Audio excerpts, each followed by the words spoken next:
Bienvenue sur la vidéo numéro 4 traitant du SEO. Cette vidéo fait partie du guide Mon premier mois de blogging où j'essaie de vous montrer comment on peut améliorer et développer son blog en 30 jours à travers ma propre expérience. Au programme de cette vidéo, on va commencer par définir ce qu'est le SEO. Puis nous allons voir qu'on peut soumettre notre site à Google de manière très facile et rapide pour accélérer notre référencement sur les moteurs de recherche. Enfin, on va se focaliser dans cette vidéo sur le SEO sur site. Commençons par définir ce terme. Le SEO, en anglais Search Engine Optimization, c'est en français l'optimisation pour les moteurs de recherche. Il s'agit d'un ensemble de techniques qui permet de positionner au mieux un site internet dans les résultats organiques des moteurs de recherche pour des mots-clés définis. Alors, il s'agit tout simplement de techniques qui permettent par exemple de retrouver notre site ou notre page web le mieux classé possible sur Google. Donc pour reprendre la définition, qui permet de positionner au mieux un site internet dans les résultats organiques. Alors ici, on parle de résultats organiques. Ici, c'est de la publicité. Donc ça, l'entreprise a payé pour se retrouver là. Parfois, vous en avez en haut. Donc, on ne parle pas de SEO quand on parle de publicité. Le SEO, c'est que pour les résultats organiques, les résultats ici.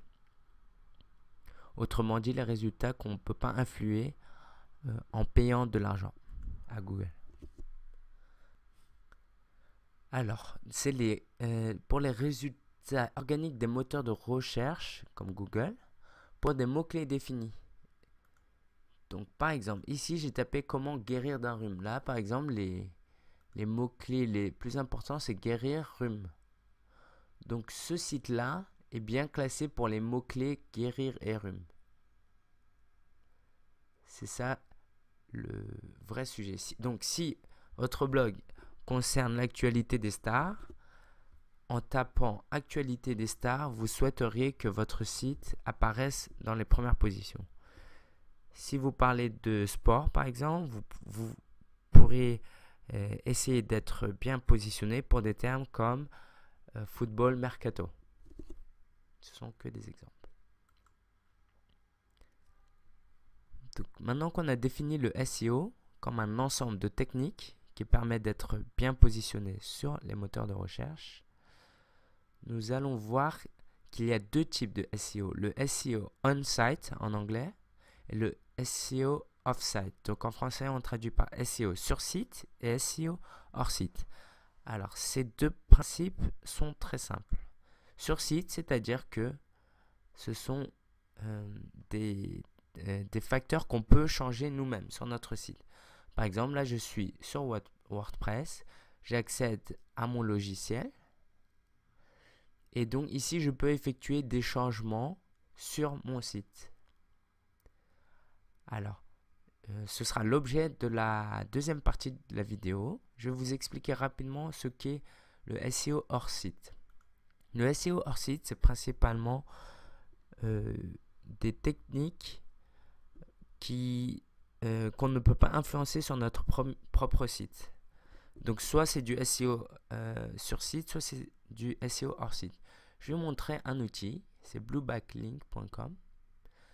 Donc sur ce site, vous tapez par exemple le nom de votre site. Donc moi j'ai tapé le mien, hsia.fr ici. Donc il me montre que j'ai 450 backlinks, c'est des liens entrants, des liens retours, des liens d'autres sites vers mon blog, des liens URL.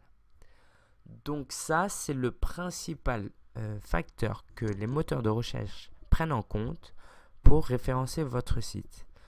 Le nombre de backlinks que vous recevez et la qualité de ces backlinks. Alors, le nombre, c'est évident, plus on en a beaucoup, plus c'est intéressant. C'est comme un système de vote. Google considère que si vous recevez beaucoup de liens, c'est comme si on votait pour vous. Ça, c'est au niveau quantitatif. Au niveau qualitatif, il y a plusieurs facteurs. Premièrement, si le lien est en follow ou no follow. Ça, c'est un terme, une balise qu'a introduit Google. Je ne vais pas vous expliquer les raisons, je vais juste vous expliquer le principe. On se retrouve par exemple sur un site tel que emarketinglicious.fr. Donc sur ce site, j'ai laissé un commentaire. Alors avec cet outil, Mozilla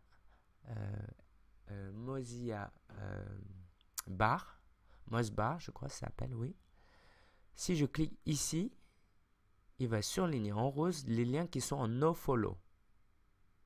C'est-à-dire que la webmaster ou le webmaster d'un site décide qu'à chaque fois qu'on laisse un commentaire, le lien qui est ici, qui va d'ailleurs sur mon site, n'aura aucune valeur en termes de SEO.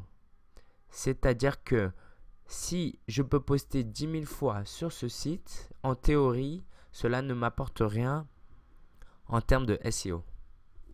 Donc voilà, vous voyez, là on utilise par exemple un lien en nofollow.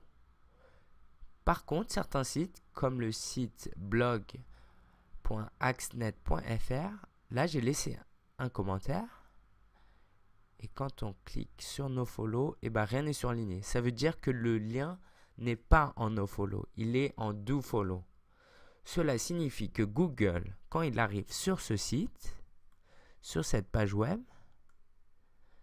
il va repérer tous les liens qui existent et il va donc s'arrêter à ce lien. Par exemple, il va se dire, tiens, ce lien-là, il va sur un site qui s'appelle Web Marketing Décortiqué. Donc ça donne une valeur à ce lien. C'est-à-dire que plus j'aurai de liens de ce genre-là, qui ne sont pas en nofollow, plus Google va se rendre compte que mon site a une certaine importance sur le web. Donc je serai mieux classé. Un autre petit exemple. Sur mon blog For Him Blog, ici, en sidebar, pareil. Donc si je fais ça, vous voyez ici par exemple c'est des liens en nofollow, alors ici, mais ici c'est des liens en dofollow.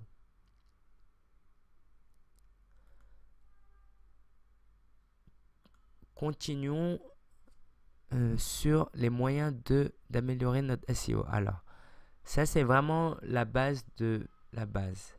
Quand on vient de créer un blog, Google ne sait pas qu'on existe. Donc, en allant sur ce site, ici, Google nous offre la possibilité d'entrer notre propre URL.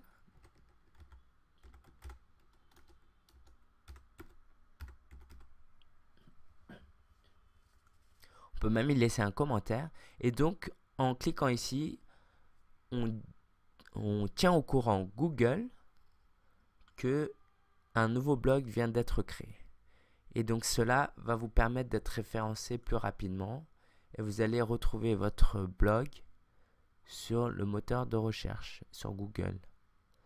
Donc, je vous invite à, si vous venez de créer votre blog, je vous invite à taper le nom de votre blog. Si vous ne trouvez rien, utilisez absolument cet outil. Ça vous prend 2 petites secondes. Donc, maintenant, je vais me focaliser sur le SEO sur site. Alors, le SEO sur site, c'est principalement 3 choses. Les permaliens, les méta et les mots-clés. On va commencer par les permaliens. Permaliens, en anglais, ça donne permalinks. Donc, je vais vous montrer à quoi ça ressemble. Et qu'est-ce que c'est? Alors, on est là. Voilà. Donc, un lien URL, c'est ça. Donc, par exemple, si on va sur l'un de mes articles où je traite du SEO, ça, c'est ma structure de lien. Ça, c'est sous la catégorie SEO, j'ai décidé de mettre ce slug, ça s'appelle en anglais. Donc, comment on fait ça? Par exemple, par défaut, vous avez ça. Qu'est-ce que cela veut dire? C'est-à-dire qu'à chaque fois que vous allez écrire un post, un billet, un article, par défaut, vous allez avoir une structure comme ça. Si c'est votre le premier article de votre blog, ce sera P égale 1, P égale 2, etc. Vous avez différents choix. Mais si vous cliquez là et que vous choisissez cette structure-là, vous allez vous retrouver à chaque fois que vous écrivez un article avec catégorie, le nom de la catégorie et le nom de l'article. Je vous montre ici. Vous voyez, sous cet article-là, comme j'ai décidé que cet article faisait partie de SEO, automatiquement, je me retrouve avec un lien /SEO. Après, par défaut, c'est le titre. Ici, le titre que je tape là, il atterrit là. Et ici, ce qui est intéressant, c'est qu'on peut changer ce titre.